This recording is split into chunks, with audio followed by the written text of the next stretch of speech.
shine. It's Sip and Speak the Tea with D&D. Hello, everyone. Welcome to Sip and Speak the Tea with D&D. I'm Denise. And I'm your girl, Danette. Coming to you from Milwaukee. Yes. And what flavor tea do we have today, Danette? All right, girl. We are going to try crisp apple. Oh, wow. Crisp this is going to taste apple. good. I think it's going to taste good. I love apples. I love caramel apples.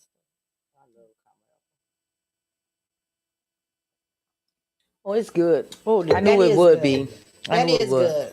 We That's suggest good, you y'all. try that. It's delicious. Please try that. If you love apples, y'all will love this tea. It's delicious. Crisp apple. That is very tasty. It's very good.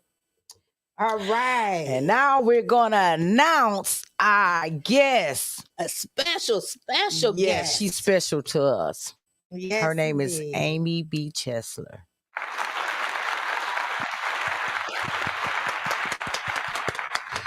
Hi, Amy. Hello, Amy. Thank you so much for having me, ladies. You know I'm excited to be here. Oh, we Aw, are thank excited you. to have you. Yes, we are. Oh, this is such a true pleasure. Thank you, Amy. Thank you so much. If you don't know, we met Amy. We went to California about a year and a month ago. Yes. And yes, we met a group of amazing people.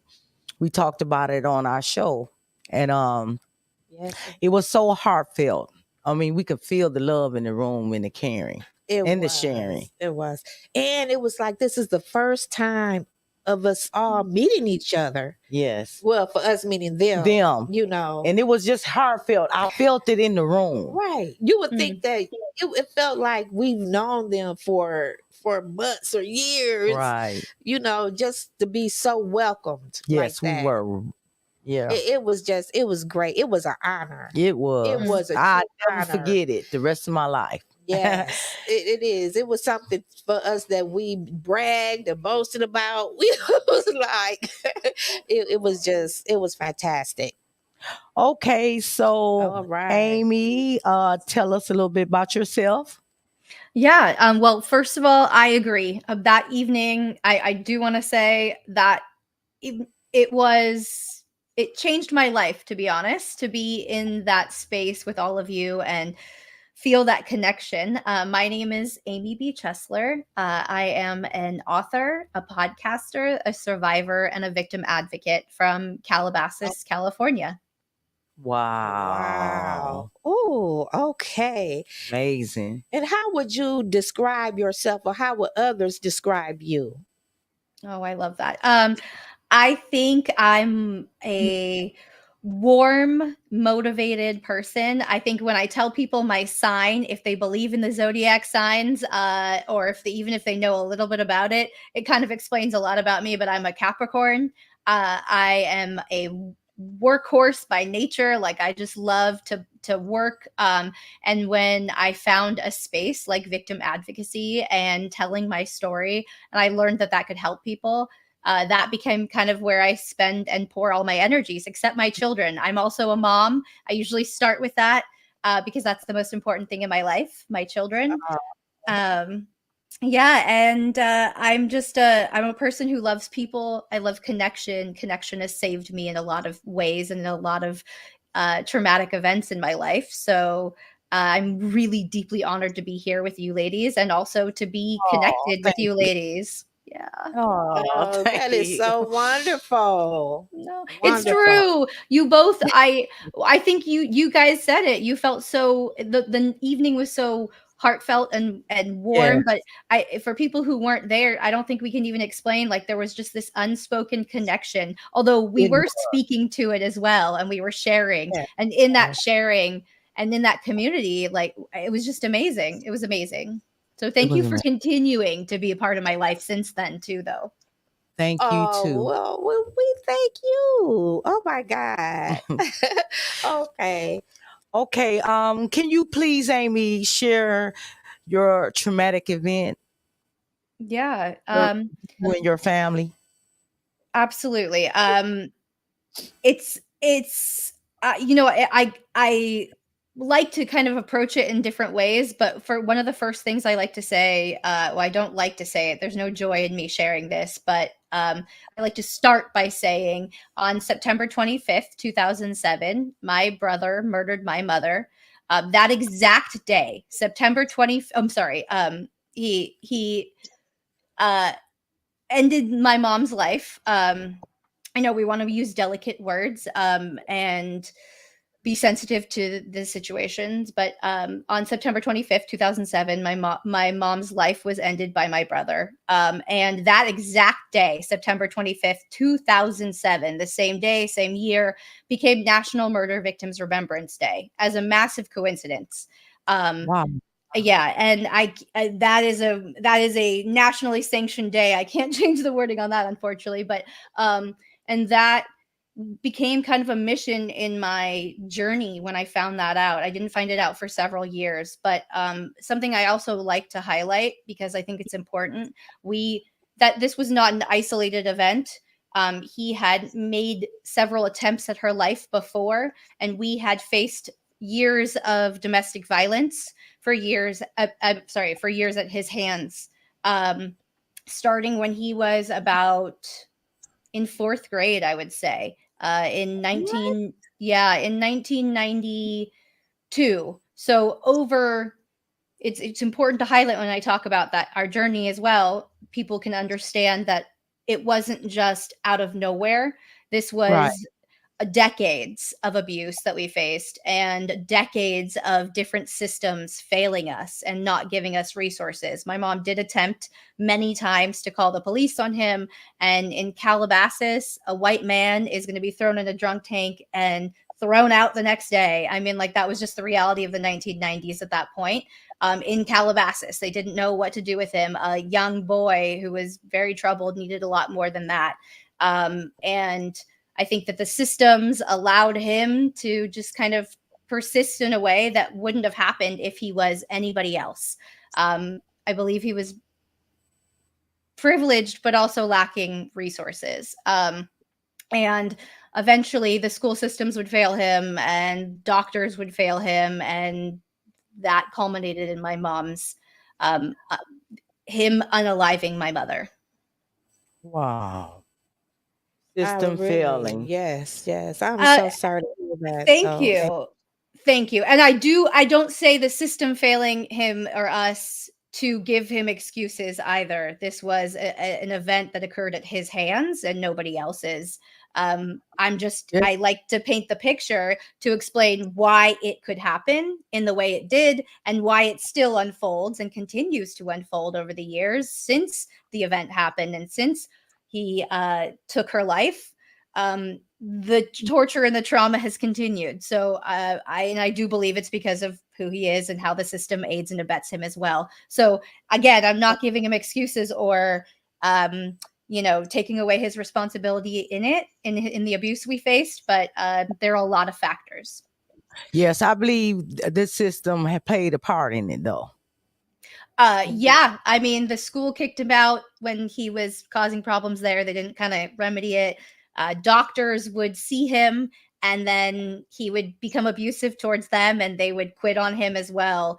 And there was there was nobody that knew what to do. There was a very little understanding. He was diagnosed as one of the youngest people in America, as far as I know, with bipolar disorder. And there was no understanding of that. And that's not an excuse either, though, because millions of people in America live with bipolar disorder and are not do not take other people's lives as well. So it's just a very layered conversation. But I think that our story is a perfect example or a very imperfect example of a lot of failings.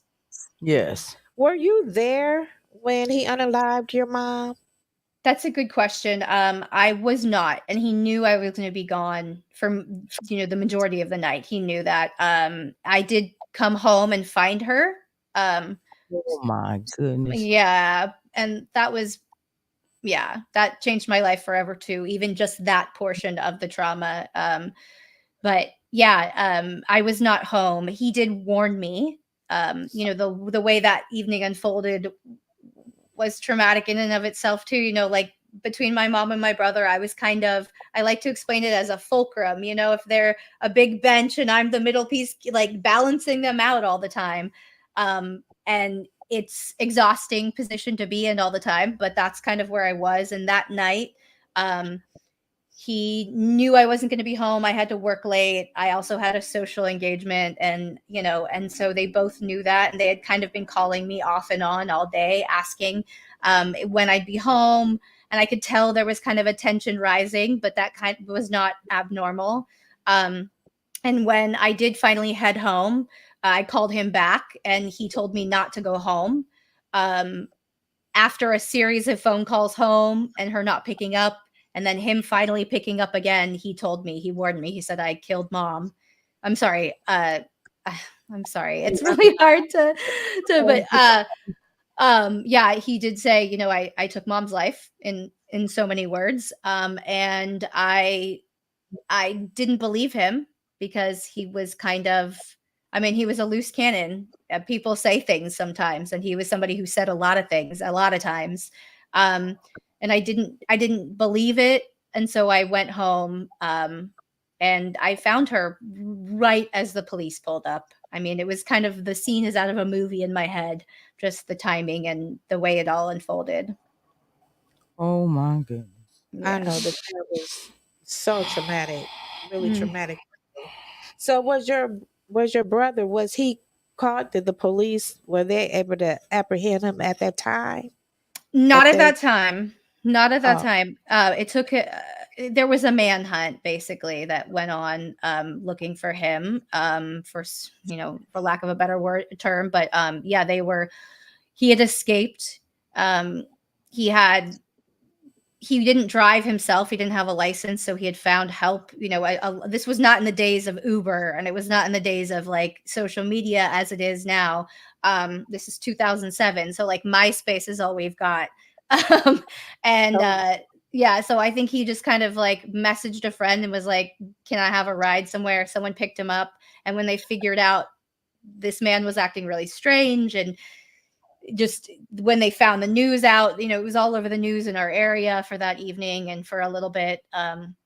And I guess the person that had him in the car gave him up after a standoff on, you know, Ventura Boulevard. Yeah, and I think it was like 5 or 6 hours later. But by that time, I think maybe 30 people have collected.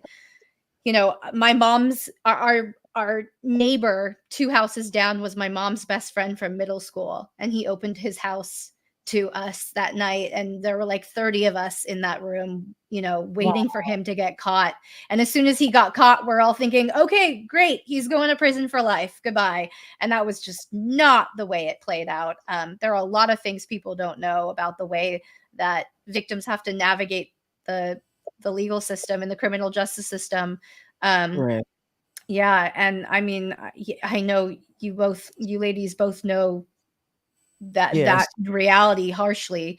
But yeah, there even just makes me think, since I mentioned my neighbor, and I hope you don't mind this, but you know, people don't know that after a crime has been committed and there is a crime scene, there is no cleanup crew. You have to find somebody to do that. You have to, you know, I didn't know what I would be returning home to. And that that neighbor that lived 2 houses down went into my mom's house and found it before I did, and he and his wife cleaned it up for me. So Oh my that when I speak to community, and the power of community and being there for each other, I know that power deeply through this experience. Yeah. Sorry, I told you, I warned you, tears would happen. That's but okay. that's okay. That's Well, okay. how old was your brother when this happened? Oh, that's a really good question, Denise, because um I was 22 and he was 25 years old and 9 months. And I say that very specifically because he was awarded youth offender status in California. Yeah, a murderer. I'm sorry. Someone who who unalive someone. I'm really I will do better. Um Okay, that's good. I want to be sensitive to this language because people, you know, victims, co-victims are listening perhaps. And, you know, I know it hurts sometimes to hear these words, but, um, uh, in California, somebody who is under the age of 26 years old and unalive someone is technically, I guess, a youth offender. So he didn't actually, he didn't have that revoked. I didn't even know that. And that's why he was being gifted so much like opportunity in the parole system eventually that we'll get to, but sure. But yeah, he was almost 26, living at home, didn't pay rent, highly abusive. Yeah. I wonder, is that here in Wow. Wisconsin? I doubt it. I didn't know that. And no, I believe it's California. And It's that just yeah, I believe it is. I mean, it might be true in other states, but I do know it is absolutely true in California, and it's not true in all states. I do know that. Wow, Okay. 20 under the age of 25, you still 26 Under 26? 26. under the age of 26. Yeah, yeah. Wow, I took would yourself. think that would be unheard of. Right. And you know what? That's I didn't even. No one even explained that to me until his very first parole hearing, and they started the parole hearing by saying, whole parole proceeding rather. It wasn't actually a hearing in the end because he postponed it, but they basically said, "Sir." They started the whole thing by saying, "Sir, you." And I got the receipts eventually. They gave me the transcript, and it says, "Sir, you're being recognized as a youth offender." And mind you, Wow. he's 40 now. So, and there have been, proof stacks of incidents since his arrest for and conviction for my mom's murder. There are stacks of incidents that have happened in prison. And so he's not technically a youth offender anymore, yet he's been given this youth offender cushion, if you will. And we keep talking Right. about the broken systems. That's a part of it. And I keep, Exactly. my and God. and I love to bring these points up because again, my brother is very manipulative and shrewd, and he uses, the system is there for people who are like him to use it against people Yes. like Yes. us. Yeah. That is terrible. He's using the That is system. terrible. Yes. Yeah. How Okay. long did so how long did it take for your brother to get convicted, and what is his sentence? Ooh. At Wow. So, again, I mentioned that night he was caught. I love to say that we all kind of went, whew, okay, he's going to be in prison. That is not the way it worked out. It took a good 4.5 years to convict him, even though he said, "Hi, I did it." I mean, he was admittedly guilty, Are but you serious? 4 yeah, years? 4.5, almost 5. Yeah, it was a gutting process. I mean, it involved lots of different things. That's what basically my book is about. Working for justice is about my journey trying to work for that, that end point, if you will, or that sentence. And in it, I mean, like there's so many things he did, but again, he played the system and he found that if he got on his meds and then got off his meds, he would be deemed unfit to stand trial, right? That was one of his mechanisms. He would fire his lawyer and hire a new one. He would fire one and say he was going to represent himself. I mean, there were so many different things. And in the very end, he tried to hire a hitman to kill me. Wow. From within prison. This is before he was sentenced, in order to, stop me fighting for justice. So he would basically have, I guess he thought if, nobody was fueling the fire behind the state and the charges the state was making, then he could kind of get off easier. He got caught. He wrote a letter to another inmate who was getting out, and this is jail, not prison. So, people were going in and out and in and out. Right. Yeah, and he had met somebody who was getting out, and he wrote a letter. He made the mistake of writing a letter and saying, "This is my sister's information. Go stalk her, get her to admit that she had something to do with my mom's murder." I mean, he went real far. He tried real hard. This is 4.5 years in. The police came to me and said, "Did you have anything to do with your mom's, death?" And I said, "Absolutely not." I had a breakdown. I cried. I sobbed. And they said, "Well, this is the letter we received." And they flashed it to me to confirm that it was my brother's writing. And eventually I would be given that letter by the Evil Lives Here producers. And I'd be able to see it. And on camera they had me read it, and it was shocking. It was gutting to see what he had done. He had basically described like a stalking plan for me to for this inmate, and thankfully the inmate had the wherewithal to turn it in. And that right after that, he pled guilty. I mean, 4.5 years in, he pled guilty. And he received a sentence of 15 to life. Yes. So he got second-degree murder. That was like a plea deal, basically. Instead of first degree, the state decided second degree. I didn't have much. I don't remember them coming to me and saying, "What do you think?" I think they were just like, "This is probably what we're gonna do," and I said, "Okay," because I didn't know anything better. Yeah. And at that time, we had a governor who, that life sentence was a little heavier in California. Now it's no longer. And so he was up for parole after 4.5 years. Wow. He pled guilty, and then 9 years later, I would see him at his first parole hearing. So I have gotten less than a decade between every basically traumatic event. Because again, there was that death threat written. He was trying to hire a hitman. I mean, it's been a wild journey when you really break it down. Yeah. And so he was already up for parole. His first parole hearing was in 2021. Because in the state of California, another thing that no one explained to me was when you've served 85% of your term, you're technically going into the parole process, like preemptively, basically. So yeah, only 9 years after his sentence, I saw his face, and at that, tell me if I'm going too far into this, but and if you want me to like add anything else to what's happened, but at that parole hearing, it was pretty traumatic as well. Yeah, there was a death threat, and oh Lord, yeah. Wow. Oh my God. Amy, how have this impacted your family? Did it divide it, or did it bring y'all closer together? I loved that question, by the way. When you wrote, I saw that. No one's ever asked me that, and I think it's really important to talk about. I would say it did both.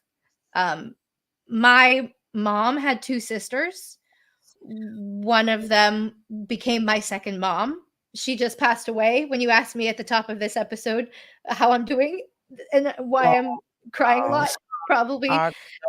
Thank you. But she became my surrogate mom.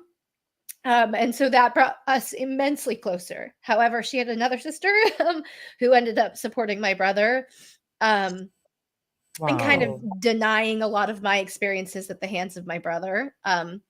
And so that totally drove us away. Yeah, so it did both. And that's the reality of this type of trauma. I know you guys know this as well, but trauma has the power to bring us closer together, and it really does have the power to feel very alone and separated. Yeah. Exactly. Wow. So the auntie that you were close to is the one that's deceased now recently. Yeah, we just lost her to cancer. She had cancer for about 30 years, but on and off, but we just lost her to her last battle. Yeah.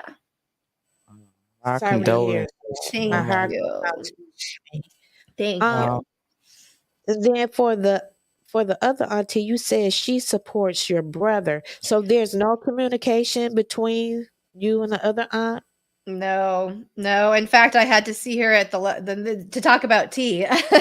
I had to see her at my other aunt's funeral just now, and that actually divided the family even further a bit. That event, that passing even.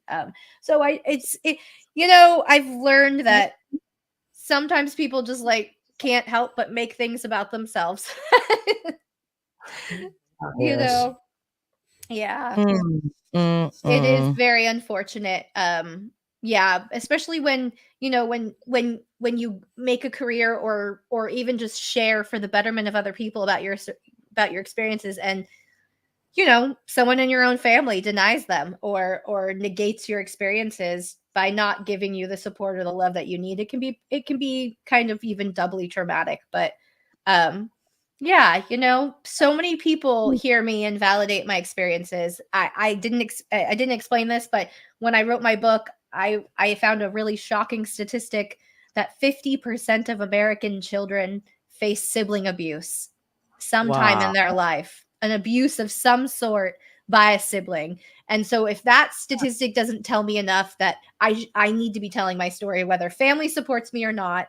Right. My mom Right. would support me. I know that. My dad did support me. I told him I was writing a book and he died 2 weeks later, um, which sounds pretty Oh, somber, but he supported me deeply and he said, I knew you would write one day. So, you give and take the support, and you can't expect anything from people. I think I've learned, you can only be really grateful for what you do get. exactly. Do you Wow. think your aunt contacts him and see him?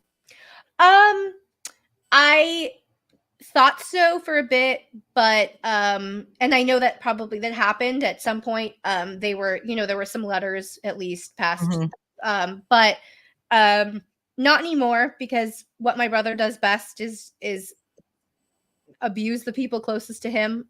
So I know that Right. that Right. turned volatile, and she kind of had to learn the hard way, Yes. unfortunately.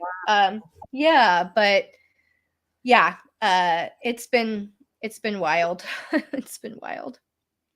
So you Wow. still, now that she's on a outs with him, with them together, since that's on a outs. So do you think you will go back into contact with her? No. No, I you know, I wouldn't I wouldn't. I mean, person, no, I but have hard boundaries, and also, what signs are you? May I ask? What's your sign, Danette? I'm a answer. Or Cancer. Oh, you both Cancers? No. yes. Okay. Eh, So something about Capricorns. When you step out of my life, goodbye. Okay. That's I. I'm not mad Okay. at you for that. Right. That's I hear you, and Exactly. I don't something blame as you. traumatic as that as well. So Yes. I Yes. definitely understand that. Yeah. So Wow. the question I was finna ask next, well, you basically answered, because I was like, where do you think your brother's mindset? You think he have any Oh. remorse? But you basically answered that. Well, and I didn't really tell you the full details, but yeah, no, absolutely. The last parole hearing was Zoom recorded. I ended up with the transcript, and he basically at the very top of it said he came only to see what I was coming to say. And when I opened my mouth, he basically said, "Look, I've come here a bad guy. I've only gotten worse." This is how he starts it. And I didn't know he would be starting by talking. I didn't know I'd have to listen to him. I didn't know what was going to happen, but he basically said, I came here a bad guy. I've only gotten worse.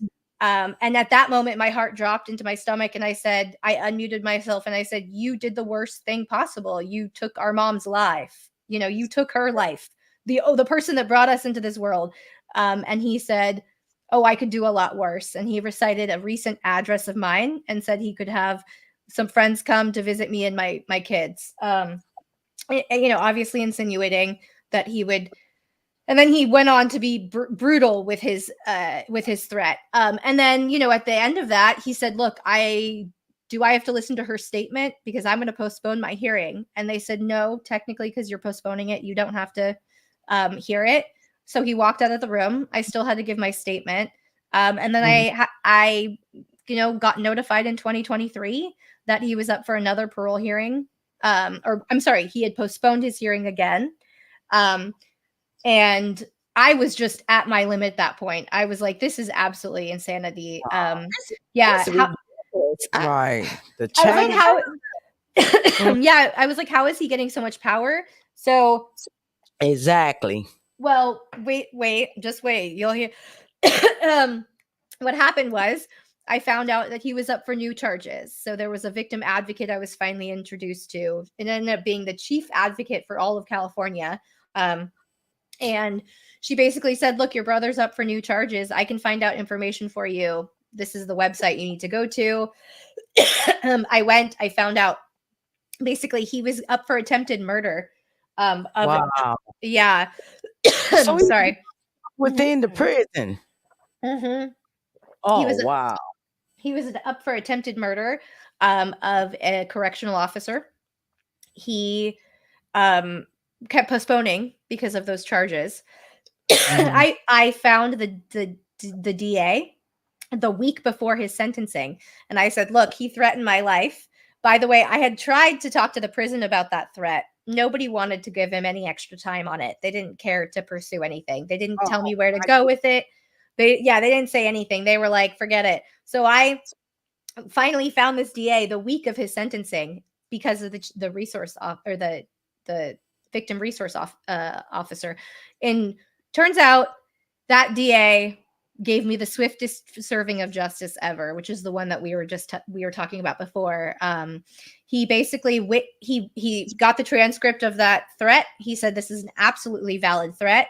He added that criminal threat to that his new charges. And so on, I believe, April 28th or 27th, somewhere around there of this year. So that's 16 years after my mom's murder.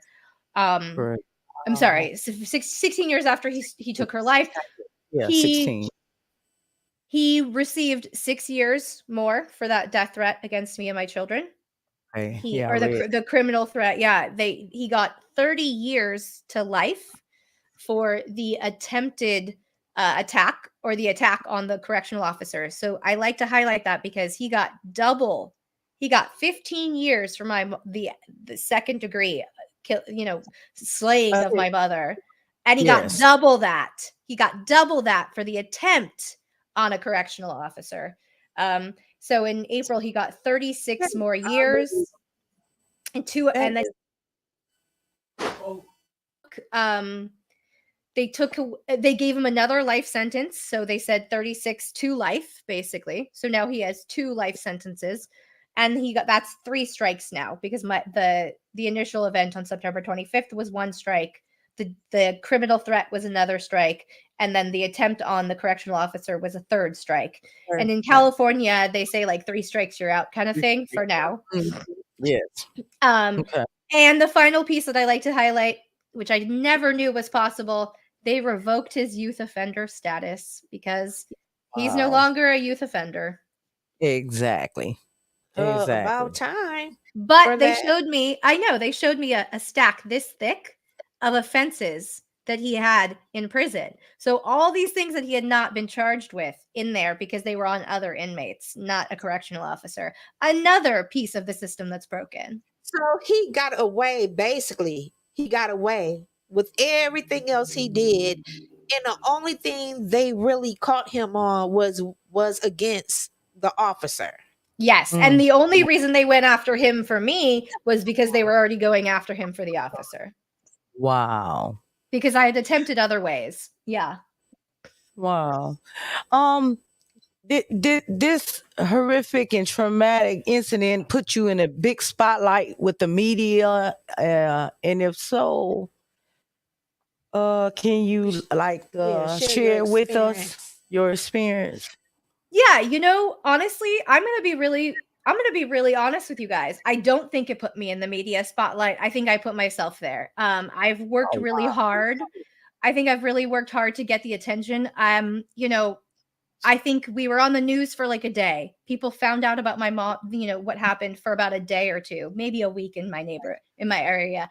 But I think I have actually utilized the media more so to go look at what's happening. This has been a 16-year battle for me, and it crushes me a lot. It keeps me from having consistent jobs sometimes. It keeps me from having, really, it affects my relationships. I would eventually get a divorce because of how I don't believe I was seen and supported by my ex-husband in ways. So this affects all of my life.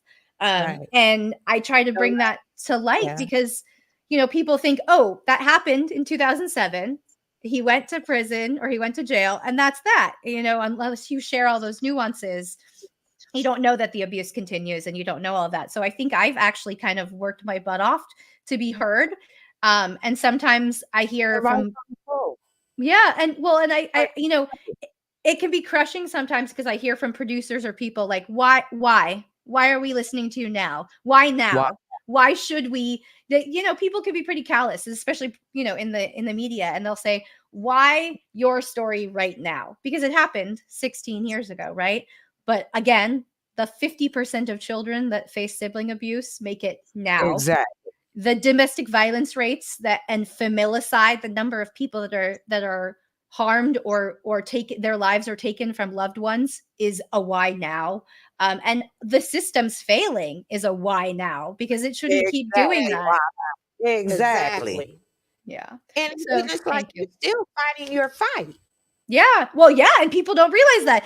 And like I mentioned, as much as I know, as much as I know my brother is going to be in prison pretty much for life, I still have a parole hearing in a year, and then I'll have more. So people don't even realize that like he still needs to be paroled for my mom's, the slaying of my mother before he can go serve that 36 to life for the other new offenses. So there's just so many things that people need to know so we can fix them. The first step to change is awareness.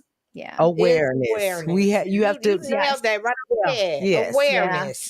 That you stayed and keep fighting And that fight, speaking out. because people need to be aware. Because like me and Danette we didn't know that 25 or 26 you still can be under a youth. Come on now, we didn't. A lot of stuff people don't know.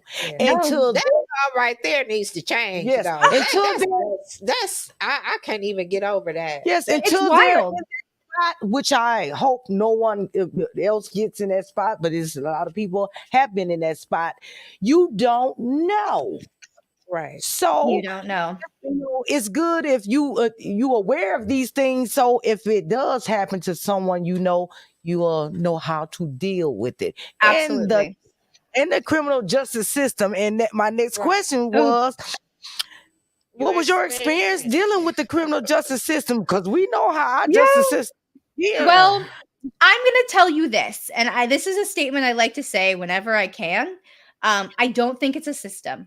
If my brother, who's a white man from Calabasas, can be treated in this way and aided and abetted and get away with all of this and still be almost 1 foot out the prison after doing 300 more offenses in that time, while someone a minority man from of any culture that is not white from that has stolen something as a child can be in prison for 20 years without even being able to make a peep about his offense or anything. And there are so many different categories that I have to use this as an example to show that this is not a system. This is a failing, where a system to me is when they go to every case and every perpetrator in a systematic approach, right? If each offender is treated in the same way. My brother is proof that he's not. It's not. And I have to share that, or else it continues, right? I feel like the onus of responsibility is on me. I was a teacher in a different lifetime, I feel already.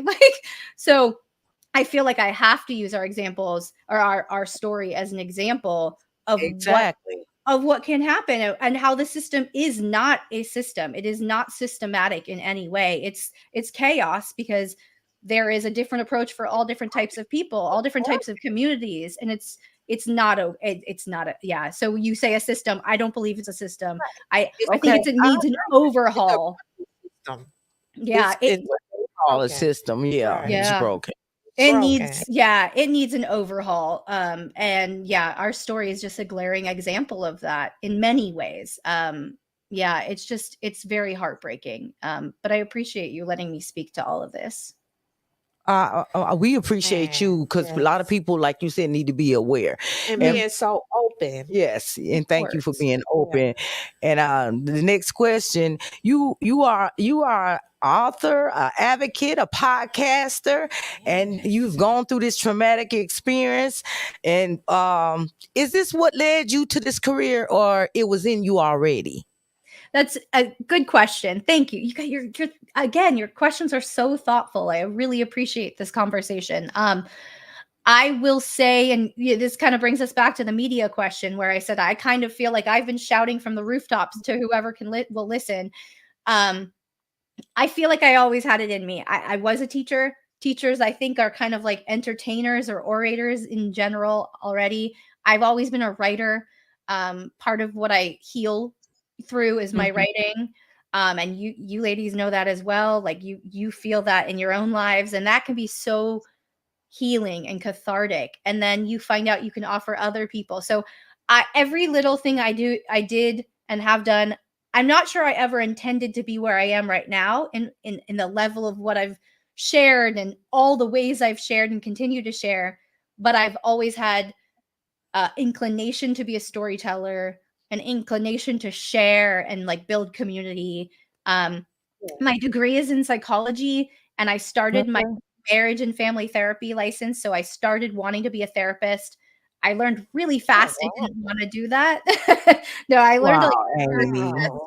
no, but I learned very quickly, but I learned that I still wanted to do so. I think I use all the facets of my entire journey, my trauma, my psych, background, my history as a teacher, my inclination to write. I use kind of all of that. And I've been really I don't think I mean, I have been given, I've been very privileged. I like to say I am very I mean, I don't like to say that, but it's a reality.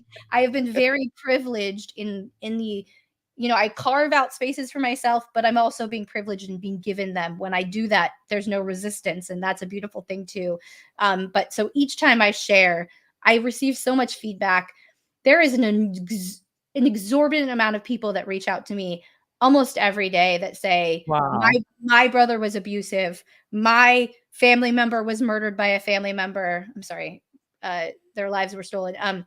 There are just so many different facets, I think, that our journey kind of touches on. And even if it doesn't, like you've said, and what we talked about at the top of this is that um, no matter what we go through, Yes. trauma sometimes that trauma still has inherent like emotions that are similar, right? We still feel Yes. and whether it's a very similar experience or not, and just when we share that community grows and grows and grows, and if there's strength in numbers. So I'm not sure I ever Yes, had this yes, I intention know. to build, yeah, but here I am, and I'm just going to keep going until the opportunities stop, I Yay! suppose. That's Yes, yes. And man. our last Love question. it. Yes. Love it. Love it, Amy. Oh, love it so All right. much. Oh, And our last wow. question to you: where can they reach you and find your book, and see Yeah. you as a podcaster? The name of your podcast, and where can they reach you? Yeah, thank you. Well, my book, Working for Justice, is available wherever books are sold, Amazon, yeah, anywhere. I I am on all platforms at Amy B. Chesler. That's Chesler, and B as in boy in the middle. Our podcast is called What Came Next. I co-produced that Yes. with Tiffany Reese of Something Was Wrong, and you both of you powerhouse ladies were on that show, and that Yes, show we were, highlights. y'all. Oh, Yes, we were. Yes. two of the most powerful episodes. But that show, it extends my own journey, but also I am gifted the beautiful honor of sharing stories of survivors that have gone through all kinds of trauma and true crime experiences, but much more of like a fleshed vision of it rather than just the trauma that's happened. What came next, because there's always something next for us, but also in Mhm. in our healing and in our Yes. journey. So yeah, that's What Came Next. It's on all podcasting platforms. We're about to hit 2.5 million downloads total. Woo! So Yes. we're really excited about that. It's been a Thank you. It's been a journey. That is Um, beautiful. I'm so thank happy for you. you. Thank you. Yeah. Yeah, Amy, it's we been still an have a honor. lot to go. Yeah, no, thank you. It's been such an honor It's though. been an honor. And I want to thank you thank so you. much for True joining our blessing. show. We appreciate you so much, and keep Yeah. up the good work. Yes. And we Keep will speaking. stay in contact with you. We Believe will. that you have us, Absolutely. Amy. Yes. You Oh, And have us. just keep always. speaking out and doing this. Man, I just can't. You are phenomenal. Yes, you are. We You love You both you, are Amy. phenomenal. You We You love really know you. I are. love you. You know I love you both so deeply. Thank you for giving me the gift of hearing your stories. Thank you for giving me the platform to share mine. I just appreciate you both so deeply. I don't think you'll ever know. But Yes, thank you. I we love try you to both. we try to provide a safe space and a safe place for everyone that has been through any traumatic experience or anything Yeah. to For survivors. survivors slash victim to share their stories because they need to be heard and they can help people. Yeah. And again, I say thank you, Amy, for coming on the show. We Definitely, appreciate you, definitely. and this won't be the last time we contact you. No. And yeah, Thank I'll you. be definitely calling you, Amy. All right, Yeah. goodbye. For sure. All right, Love you, Amy. Amy. Yes, All we right. love her. Yes, and that danger within families. And like she said, she gets a lot of calls and feedback and stuff on that with her experience. And we ourselves, Has you had know, had the same, gone almost through the that. same experience where we have had a family member unalive their father. So it was in the media, Yes, it and was. his name was Juan Eskridge. He was 18 at the time. I believe his grandmother, yes, had put him out, and there's a video of him. Had A put him picture. out, and I think he got upset about that. And his dad, and once he got put out the house, allegedly, what was said. By the way, everything we say is alleged, and for entertainment and educational purposes only. It was alleged by a witness. They said that he was mad because he got put out, and he was threatening violence to his grandmother. And Right. his father tried to step in. And when his father tried to step in, then that's when one of the brothers had a confrontational, they had a physical confrontation, and then Juwan pulled out the pow. And then he powed him, he fell to the ground, and then he got close range and powed him. So And he actually he overkilled. I mean, over unalived. Yeah, over. And he did it 31 times. The police 31 said there was so times. many shell casings when they came to the scene. And it's just so sad, you know, to unalive, you know, he unalived his father. You know, so there's so many cases and I hope Amy keeps it up because this is happening, people. It is. It's very, very real. And, you know, we have to have this awareness because so many people need help. Yes. Need help. And the system is Yes, failing the system.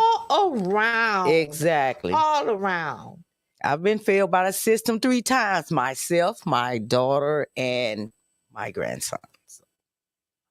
Right. Because I believe like this do have to come from a mental effect. You know, it's like being mentally disturbed, mentally ill. And where's the help?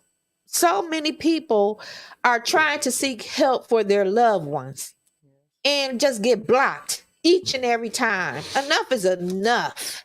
Yes. People are losing lives. Yes. Are losing lives behind this matter. And I guess it won't matter until one of them have to lose one of their family members behind it, I guess. Yeah, it seems like that's what has to happen. But today, this month is Black History Month, you guys. And so Yes, it is. Yes, it is. Black History. All right. I usually do a celebrity shout out, but today I'm doing a Black History shout out, and I want to shout out Marie Van Britten Brown. All right. And this was something I didn't know. She was born October 30th, 1922, and went to her resting place February 2nd, 1999. Marie was an American nurse and an innovator. In 1966, she invented a video home security system. Do you believe that back in the day? Yes. Along with her husband, Albert Brown, who was an electronic technician. In the same year, they applied for a patent for their innovative security system, which was granted in 1969. Her innovation was was a huge impact on the entire security system. Her ideal expanded beyond just security for those at home, and her ideals can be seen with security systems and businesses all around the world.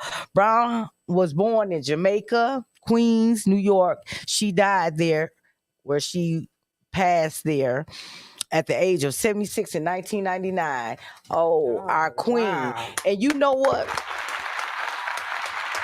Amazing. She paved the way She for paved the these way. home security systems, guys. Exactly. Come And on, because you know we all got them in our homes, right? We and all got all home security. systems. You definitely right, Shoot, especially come on now. now these days. I'm peeking through I'm peeking through the peephole. But all kind of security. yeah, but it's amazing to find out all these black inventors. Oh my goodness, that were looked over or didn't have the money at the time to bring it to life. And then they get looked over. They get looked over. They get looked over. So Yep. But yeah, man, shout out to that's her. amazing. Shout out to you, my queen. That is so Yes. amazing. Okay. Man, love it, love it, love it, love it, y'all. Black Salute you, history, Black my queen. history. And I turn over to Danette. Okay. And now, guys, guess what time it is?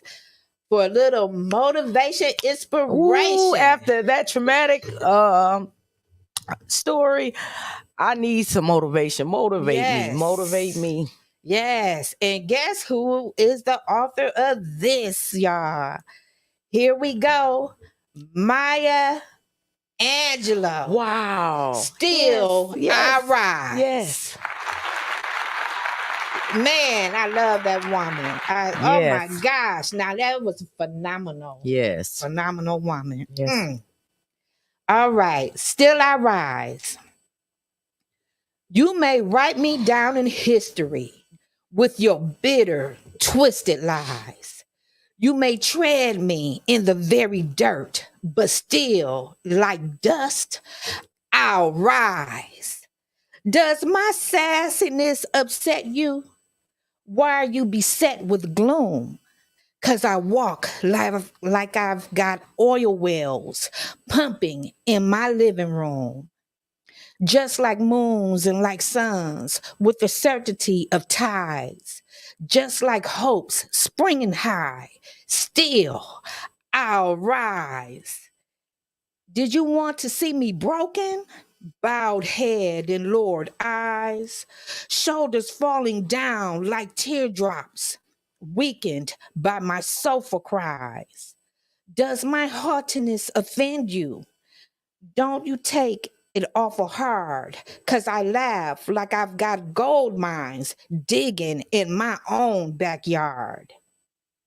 You may shoot me with your words. You may cut me with your eyes.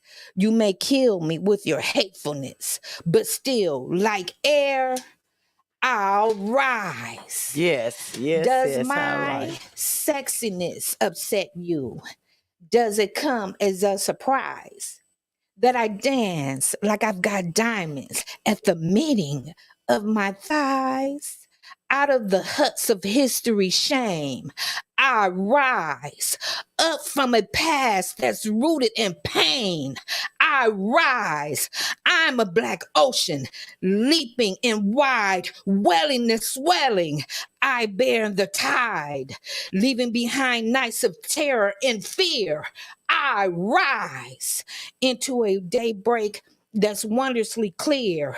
I rise, bringing the gifts that my ancestors gave. I am the dream and the hope of the slave. I rise, I rise, I rise. Yes. Man, And that- people. And that concludes our session today. Yes, indeed. Till the next time, goodbye. Be a blessing. Be a blessing. And we're gonna make it